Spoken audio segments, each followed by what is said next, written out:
प्रथम श्री गणेशाला वंदन करते, सद्गुरूंचं स्मरण करते, सरस्वतीला वंदन करते, माझ्या मातापित्यांचं स्मरण करते आणि आपण सर्व श्रोते मंडळी ज्यांच्या हृदयस्थ भगवंताचा निवास आहे त्या सर्वांना नमस्कार करून मी बोलायला सुरुवात करते.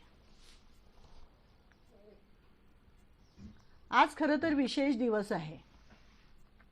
आपल्या सर्वांना अभिमान वाटावा असा दिवस म्हणजे गीता धर्म मंडळाची स्थापना झाली त्याला आज हे जे वर्ष चालू आहे हे शताब्दी वर्ष आहे त्यांचं. म्हणजे 1924 साली स्थापना झाली होती आणि आता 2024 सुरू होईल. त्यामुळे त्यांनी आज खूप मोठा कार्यक्रम ठेवलेला आहे. गीता ज्ञानयज्ञ असा, गीता पाठ ज्ञानयज्ञ असा तो कार्यक्रम आहे. त्यामुळे बऱ्याच आपल्या ज्या मैत्रिणी आहेत त्या तिकडे पण गेल्या असतील. काही जणी प्रत्यक्ष सहभागी झालेल्या आहेत, काही जणी यूट्यूबवरनं सहभागी झालेल्या आहेत. छानच कार्यक्रम झाला असणार तो. तर त्याच गीतेचा अभ्यास आपण करत आहोत. त्याच्यामध्ये खारीचा वाटा उचलण्यासाठी आपला हा प्रयत्न आहे. आपण 3 अध्यायापर्यंत आलो आहे. आता 3ऱ्या अध्यायाच्या शेवटाकडे आपण चाललो आहे की 3ऱ्या अध्यायामध्ये जो कर्मयोगी सांगितलेला आहे त्या कर्मयोग्याची अनेक लक्षणं आपण बघितलेली आहेत आणि ती बघता बघता आता आपण 31 आणि 32 या श्लोकावर आलो होतो. त्याचा एक साधारण सरळ अर्थ आपण बघितला होता. ये मे मतमिदं नित्यम अनुतिष्ठन्ति मानवाः श्रद्धावन्तो न सूयन्तो मुच्यन्ते तेऽपि कर्मभिः ये त्वेतदभ्यसूयन्तो नानुतिष्ठन्ति मे मतं सर्वज्ञानविमूढांस्तान् विद्धि नष्टान् चेतसः. की आतापर्यंत भगवंतांनी जे काही सिद्धांत आपल्याला सांगितलेले आहेत की कसं वागायला पाहिजे, निष्काम कर्म कसं करायला पाहिजे, फलाची अपेक्षा न ठेवता ईश्वरार्पण बुद्धीने एखादी कर्म जर केलं तर आपण मोक्षापर्यंत पोहोचतो. हा भगवंताचा अतिशय सुंदर सिद्धांत आहे आणि त्याला त्यांनी मत म्हटलंय की हे माझं मत आहे. ये मे मतमिदं नित्यम, की मी जे हे माझं मत व्यक्त केलेलं आहे या मताच्या अनुसार जे वागतील, जे श्रद्धा ठेवतील, जे अनसूया म्हणजे अजिबात मनामध्ये असूया न ठेवता वागतील अशा सर्व लोकांना मी मुक्त करतो असं त्यांनी सांगितलंय.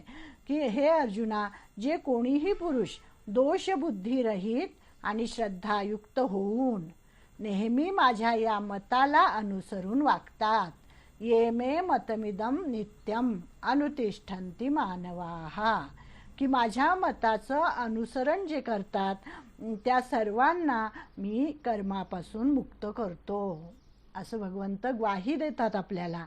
आणि त्याच्याच विरुद्ध सांगतात की जे माझ्या मताचा आदर करत नाहीत, जे माझ्या मताप्रमाणे वागत नाहीत, मग त्यांना मी काय करतो, मी काहीच करत नाही, तर त्यांना ते कल्याणापासून आपोआपच भ्रष्ट होतात की त्यांचं अकल्याण होतं, त्यांची अधोगती होते. पण जे माझ्या मताप्रमाणे वागतात त्यांचं मात्र कल्याण होतं असं या 2 श्लोकांमधून त्यांनी आपल्याला सांगितलं आहे. की कर्म कसं करायला पाहिजे. मनुष्य जन्माला आलो आहे आपण तर आपल्याला मोक्षाची इच्छा आहे. मग मोक्षाची इच्छा करण्यासाठी ईश्वरार्पण बुद्धीने कर्म करायला पाहिजे आणि शेवटी आपल्या प्रारब्धामध्ये जे येतं तेच कर्म आपण करत असतो आणि त्यानुसार जर भगवंताच्या मतानुसार वागलं तर मग काय होईल, आपल्याला मुक्तीचा मार्ग खुला होईल असं त्यांनी आपल्याला सांगितलं आहे. मग ह्याच्यामध्ये या श्लोकामध्ये त्यांनी भोगवादाचा निषेध केलेला आहे की माणसाने कसं व्हायला पाहिजे, माणसाने योगी व्हायला पाहिजे, माणसाने भोगी होता कामा नये. मग त्यांनी सांगितलंय ह्याच्यामध्ये ज्ञानेश्वर महाराजांचं यांनी उदाहरण दिलंय की ज्ञानेश्वरीमध्ये सांगितलंय की कोणाही शहाण्या मनुष्याने या इंद्रियांचे मौजेने देखील लाड करू नयेत. इंद्रियस्य इंद्रियास्याथे रागद्वेषो व्यवस्थितो. आपण जे बघितलंय ना 2ऱ्या अध्यायामध्ये, पण आपण आता पुढे हा श्लोक येईल पण 2ऱ्या अध्यायामध्ये आपण स्थितप्रज्ञाची लक्षणं बघितलेली असताना प्रजाहाती यदा कामान सर्वान पार्थ मनोगतान म्हणजे मनातल्या सर्व कामना सोडून जो इंद्रियांवर संयम ठेवतो तो पुरुष कसा पुढे जातो हे त्यांनी आपल्याला सांगितलं. म्हणून ज्ञानेश्वर महाराज या ठिकाणी म्हणतात की इंद्रियांचे मजेने देखील लाड करू नयेत.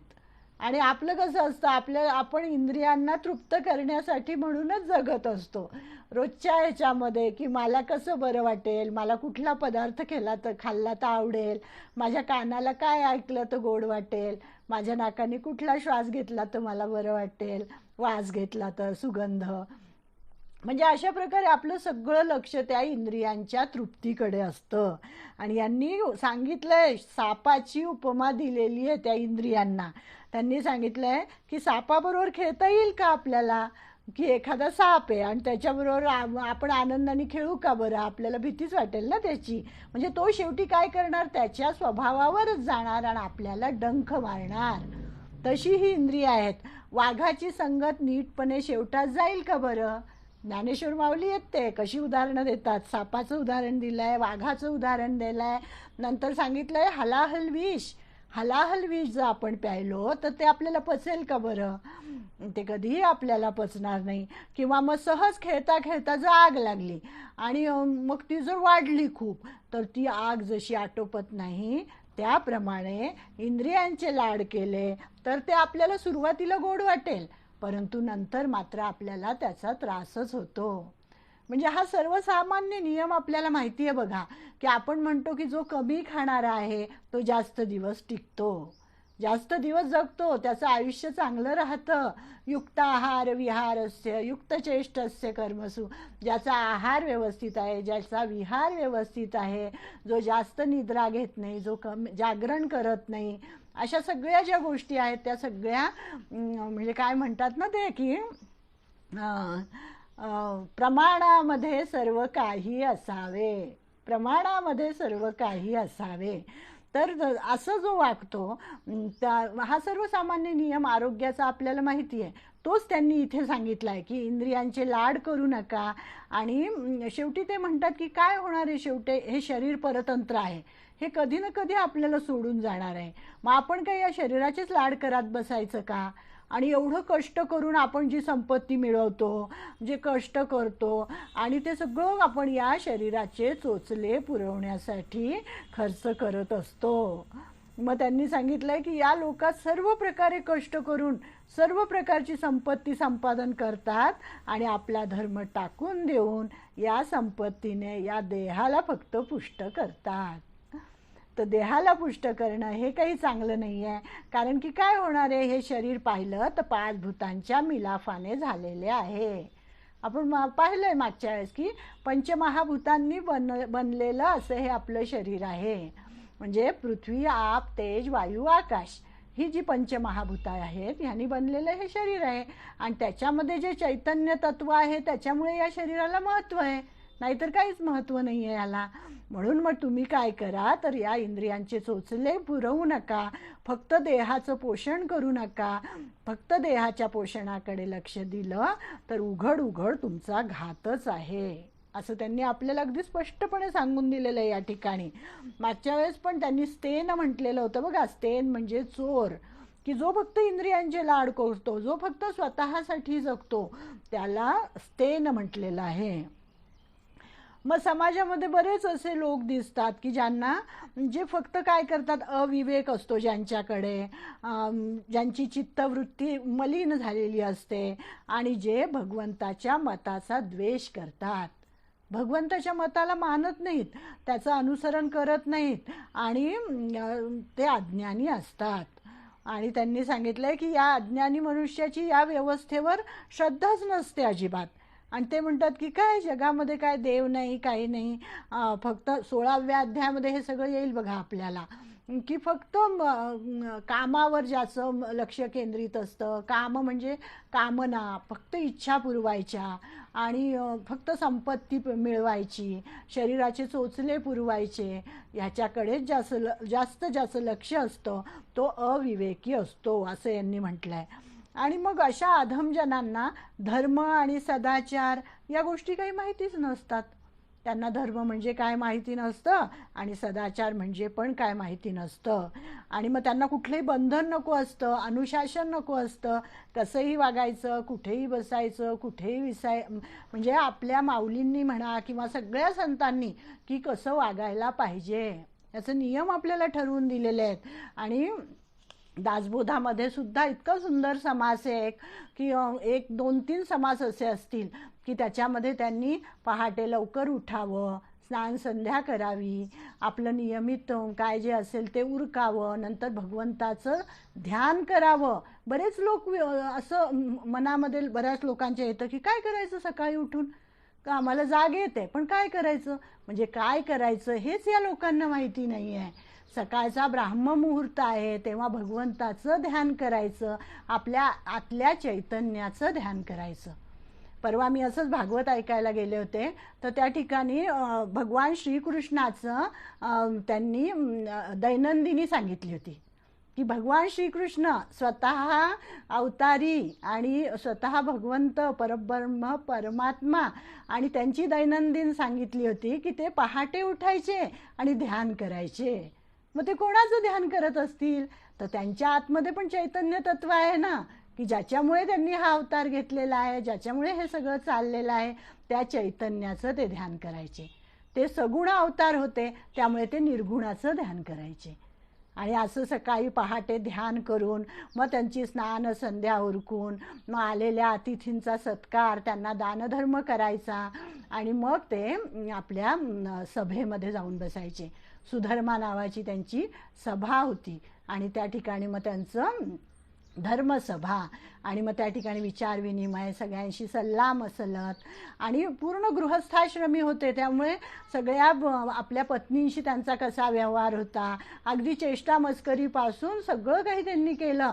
परंतु ते त्या कुठल्याही कर्मामध्ये अडकले नाही, कुठल्याही नात्यामध्ये अडकले नाही आणि त्यांचं कर्तव्य त्यांनी कर्तव्यबुद्धीने केलं. म्हणजे त्यांनी आचरण करून दाखवलं आपल्याला आणि मग गीता सांगितलेली आहे. भगवान श्रीकृष्ण काही उगीच नाही आहेत. तर सहज मला इथे आठवण झाली की सकाळी उठून काय करावं, तर सकाळी उठून ध्यान करावं.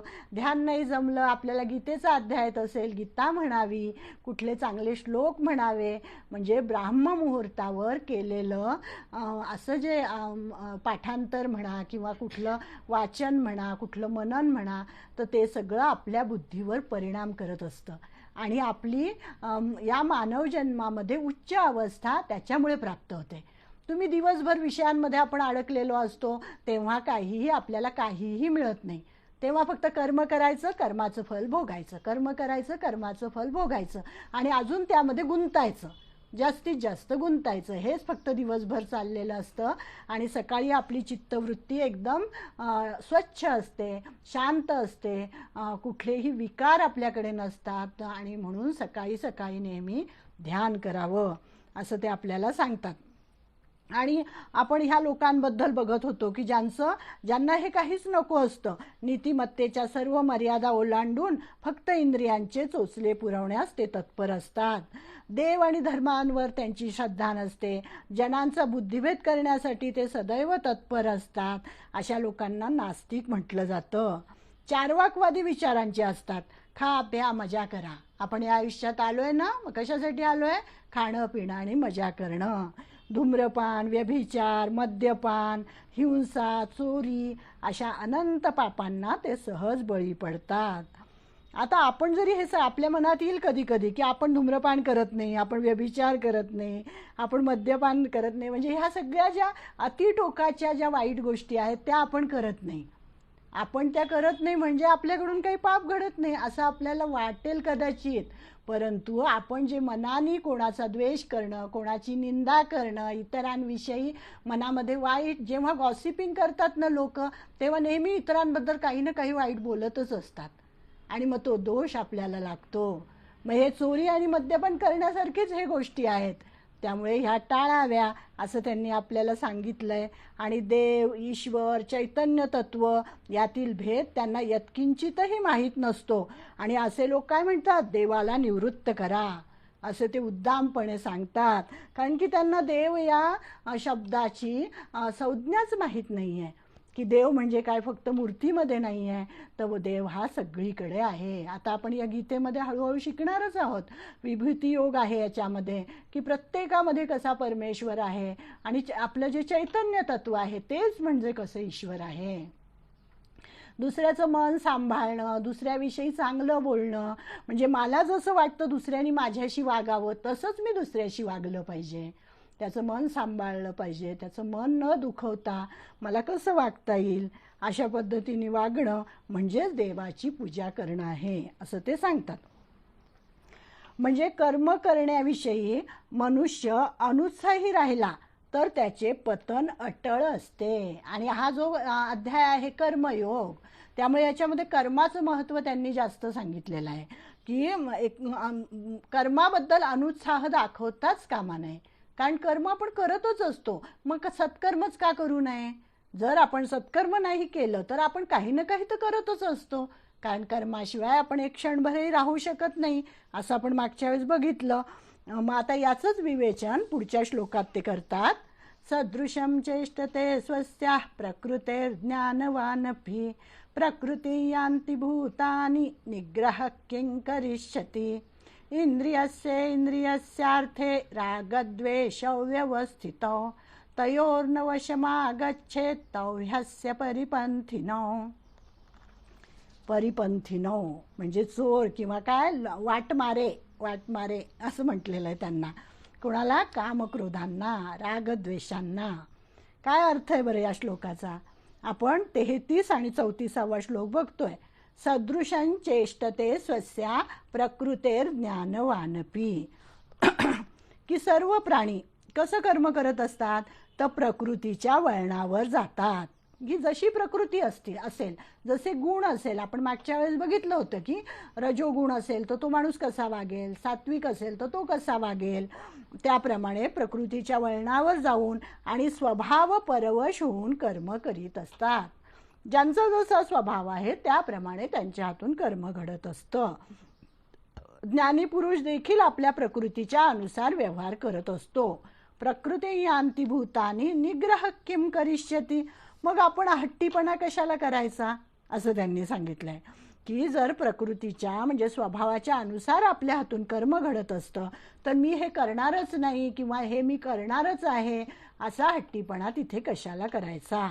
म्हणजे अर्जुन म्हणत होता ना, मी युद्ध करणारच नाही, मी हे युद्ध टाकून देईल. मग भगवंत त्याला म्हणतात की अरे तुझी प्रकृती ही क्षत्रिय आहे, तुझा स्वभाव हा क्षत्रिय स्वभाव आहे आणि त्यानुसार तू युद्ध हे करशीलच. त्यामुळे तुझा हट्ट इथे काय कामाचा आहे, तुझा दुराग्रह इथे काहीही उपयोगाचा नाही. तेच आपल्याला सांगतात की म्हणून मनुष्याने काय करावं तर इंद्रियांच्या भोगात, सर्व इंद्रियांचे भोग्य विषयात जे प्रीती आणि द्वेष आहेत त्या दोहोंच्या वश होऊ नये. की आपल्याला आपल्या प्रत्येक कर्मामध्ये काय असतं? आवडतेपणा आणि नावडतेपणा, राग आणि द्वेष. राग म्हणजे काय? मी मागच्या वेळेस सांगितलं होतं, राग म्हणजे अनुराग. याच्यामध्ये राग म्हणजे आपल्याला आलेला राग किंवा क्रोध असं नाही. क्रोध हा शब्द रागासाठी इथे वापरलेला आहे आणि राग म्हणजे अनुराग, प्रीती, एखाद्या गोष्टीविषयी आसक्ती म्हणजे राग, असा इथे शब्द वापरलेला आहे. तर एखाद्या गोष्टीविषयी आसक्ती पण नको आणि एखाद्या गोष्टीविषयी द्वेष पण नको. आणि हे दोघं काय करतात म्हणे? हे कसे असतात? रागद्वेष वाटमारे असतात, म्हणजे कल्याण मार्गामध्ये विघ्न करणारे महान शत्रू यांना म्हटलेलं आहे रागद्वेषांना. इंद्रियस्यार्थे रागद्वेषो व्यवस्थितो तयोर्न वशमागच्छेत तौ ह्यस्य परिपंथिनो. म्हणजे आपल्या वाटेमध्ये एखादा लुटारू आला किंवा वाटमारा त्याला म्हणतात, की जो आपलं सगळं लुबाडून घेतो. म्हणजे गावाच्या वेशीपर्यंत आपल्याशी गोड गोड गप्पा मारतो आणि पुढे गेल्यानंतर त्याचा मूळ स्वभाव बाहेर येतो आणि तो आपल्याला लुबाडतो. त्याप्रमाणे हे रागद्वेष असतात, की सुरुवातीला आपल्याला त्यांच्यामुळे सुख मिळतं आणि मग नंतर आपल्याला कळतं की त्याच्यापासून कसा आपल्याला अपायच झालेला आहे. म्हणजे एकंदर काय की त्यांना सांगायचं आहे, विषय हे सगळे घातकच असतात. कोणत्याही शहाण्या माणसाने इंद्रियांचे लाड मौजेने सुद्धा करू नयेत. म्हणून आपल्या लहान मुलांना सुद्धा नाही म्हणायची सवय आपण लावली पाहिजे, की प्रत्येक गोष्ट त्यांनी मागितली की द्यायची, त्यांनी मागितली की द्यायची. असं न करता त्याला की नाही आत्ता नाही, तुला थोड्या वेळाने मिळेल किंवा तुला हे मिळणार नाही असं त्याला समजावून सांगितलं पाहिजे, म्हणजे त्याला ती सवय होईल. इंद्रिये आणि विषय मानवाला आडमार्गाला कसे नेतात याचे वर्णन करताना ज्ञानेश्वर महाराज म्हणतात, एरवी इंद्रियांना पाहिजे त्याप्रमाणे विषय देत गेले तर मनाला संतोष प्राप्त होईल. मनाला छानच वाटतं आपल्याला, परंतु तो संतोष म्हणजे कसा आहे म्हणे, तर बाहेरून सभ्य दिसणाऱ्या चोराच्या संगतीप्रमाणे आहे. की तो चोर आपल्याला सभ्य दिसतो बाहेरून, वा वा छान आहे, हा माझा मित्रासारखा वाटतोय, याच्याशी गप्पा माराव्या. पण तो चोर गावाची शीव ओलांडली नाही तेथपर्यंत क्षणभर गप्प असतो, पण पुढे वनात गेल्यावर तोच आपल्या घातास प्रवृत्त होतो. म्हणून त्यांना काय म्हटलंय, परिपंथीनो. परिपंथीनो म्हणजे काय, की बरोबर तर चालणारा आहे पण त्याच्या आतमध्ये चोर प्रवृत्ती आहे आणि तो आपल्याला केव्हाही आपला घात करू शकतो. असे हे रागद्वेष असतात. कशाबद्दल बोलणं चाललंय, राग आणि द्वेषाबद्दल. म्हणजे त्यांनाच काम आणि क्रोध असं पुढे म्हटलेलं आहे. तर त्यांनी सांगितलं बचनागाचं विष. बरेच लोक म्हणे बचनागाचं विष थोडं खाण्याचा प्रयत्न करत असतात. तर ते कसं असतं, सुरुवातीला गोड लागतं ते, पण त्यांच्याविषयी अंतःकरणात इच्छा कदाचित उत्पन्न होईल. ती उत्पन्न होऊ देऊ नको, कारण त्याचा परिणाम हा वाईटच असणार आहे. शेवटी विषच आहे ना ते, शेवटी ते तुम्हाला घातकच ठरणार आहे. अजून एक उदाहरण त्यांनी दिलं आहे की ज्याप्रमाणे गळाला लावलेला मासा, मला पाणी द्या ना, विसरले. गळाला लावलेला मासा आहे आणि त्या माशाला काय वाटतं, त्या माशाला फक्त ते आमिष दिसत असतं. त्या गळाला जे लावलेलं आहे काहीतरी गोड गोड, ते फक्त त्याला दिसत असतं, त्याला तो गळ दिसतच नसतो. आणि त्यामुळे काय होतं तो त्याला भुलतो आणि मग त्या गळाला अडकला जातो. त्याप्रमाणे त्यांनी सांगितलं, इंद्रियांच्या ठिकाणी असणारी विषयांची लालसा प्राण्यांना सुखाच्या खोट्या आशेकडे ओढते, परंतु त्या अभिलाषाखाली प्राण घेणारा गळ आहे हे त्यांना काही कळत नाही. आणि हे तो आमिषाने झाकला गेल्या असल्यामुळे ज्याप्रमाणे त्या माशाला कळत नाही तशी स्थिती या विषयांच्या लालसेने होईल. जर विषयांचा अभिलाष धरला तर क्रोधरूपी अग्नीत पडावे लागेल.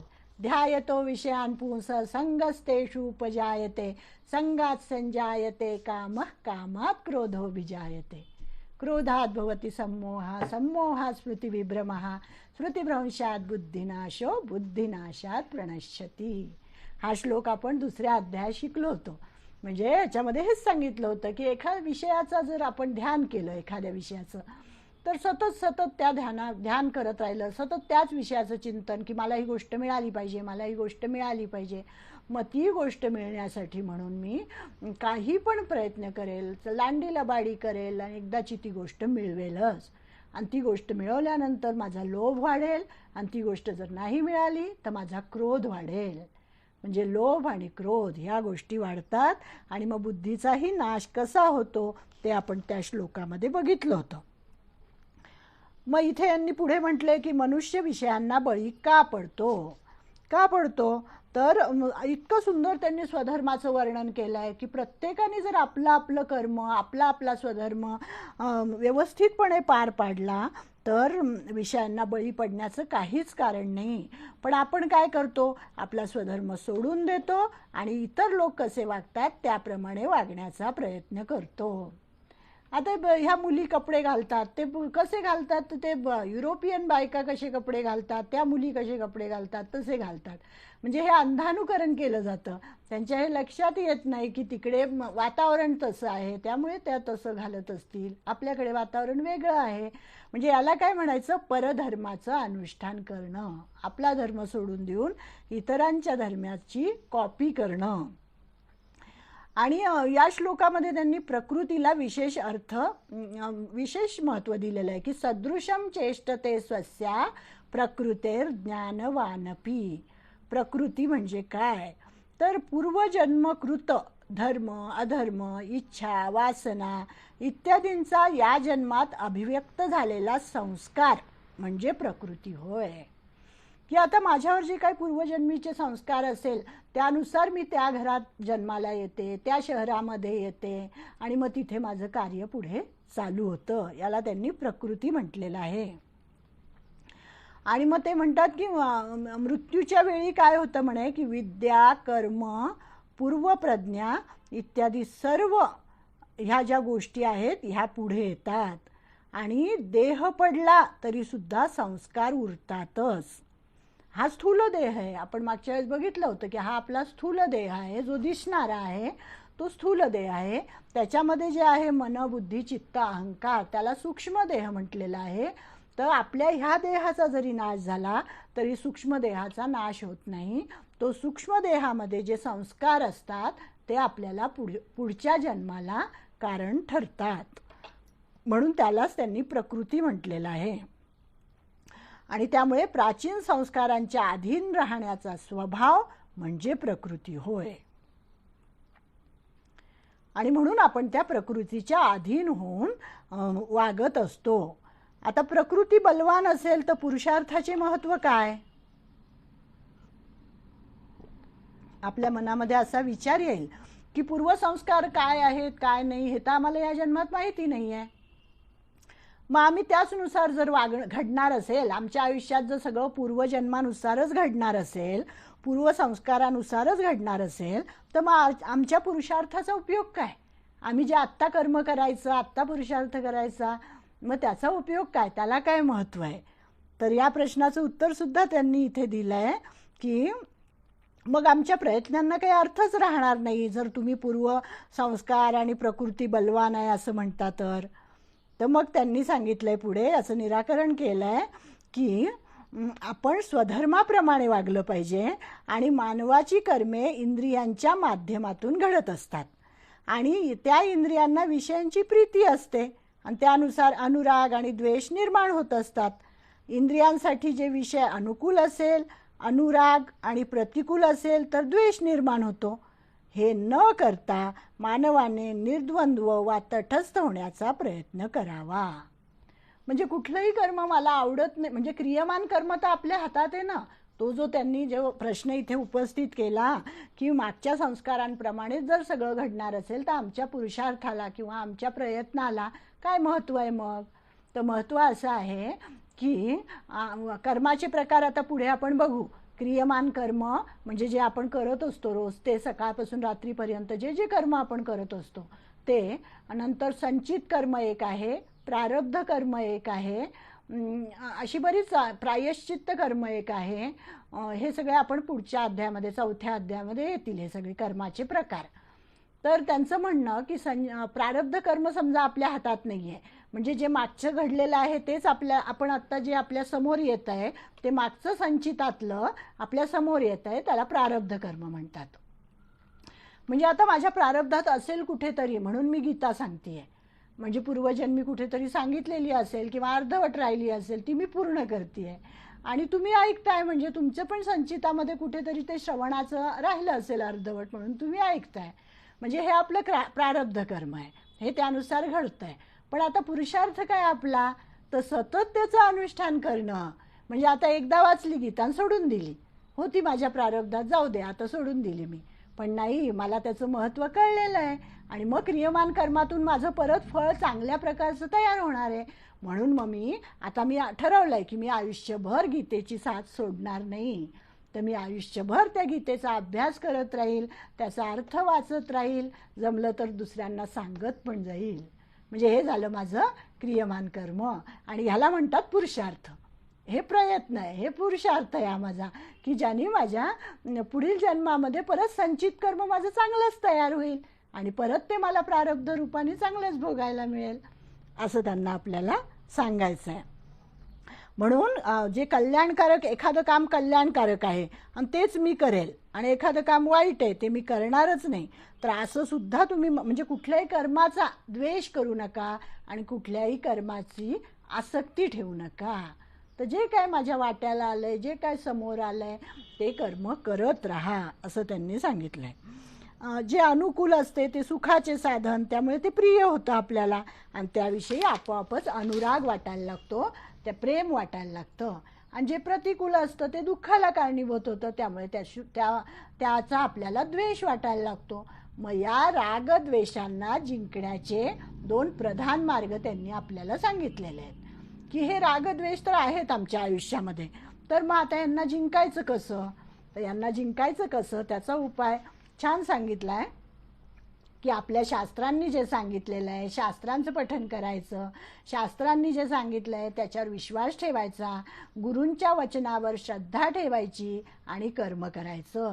शास्त्रविरुद्ध कर्म माझ्या भविष्यासाठी अनिष्ट आहे अशा भावनेने शास्त्रविहित कर्म करायचं. शास्त्रविरुद्ध कर्म न करता शास्त्रविहित म्हणजे शास्त्राला जे अनुकूल आहे असं कर्म करायचं. आणि त्यामुळे काय होतं, मानव हा त्रिगुणांचा स्वामी होतो. म्हणजे आपण स्वामी होतो. ते मध्ये ती गोष्ट मी सांगितली होती बघा की 4 जण चाललेले आहेत आणि त्यांच्यामध्ये एक माणूस आहे आणि त्याच्या आजूबाजूला 4 जण आहेत. अशीच परिस्थिती दुसऱ्या वेळेस पण होती. पण पहिल्या वेळेस जो होता तो मध्ये चोर होता, त्याला ते सगळे पोलीस घेऊन चालले होते. आणि दुसऱ्या वेळेस जो होता तो राजा होता आणि त्याच्या ताब्यात ते सगळे शिपाई होते. तर असं आपल्याला व्हायचं आहे, आपल्याला इंद्रियांचा राजा व्हायचं आहे, इंद्रियांना आपण आपल्या ताब्यात ठेवायचं आहे. म्हणून त्यांनी सांगितलं आहे की मग तुम्ही जर गुणांचे स्वामी झालात तर तुम्हाला प्रकृती छळू शकत नाही आणि तुम्हीच प्रकृतीला जिंकून घ्याल असं सांगितलं आहे. आणि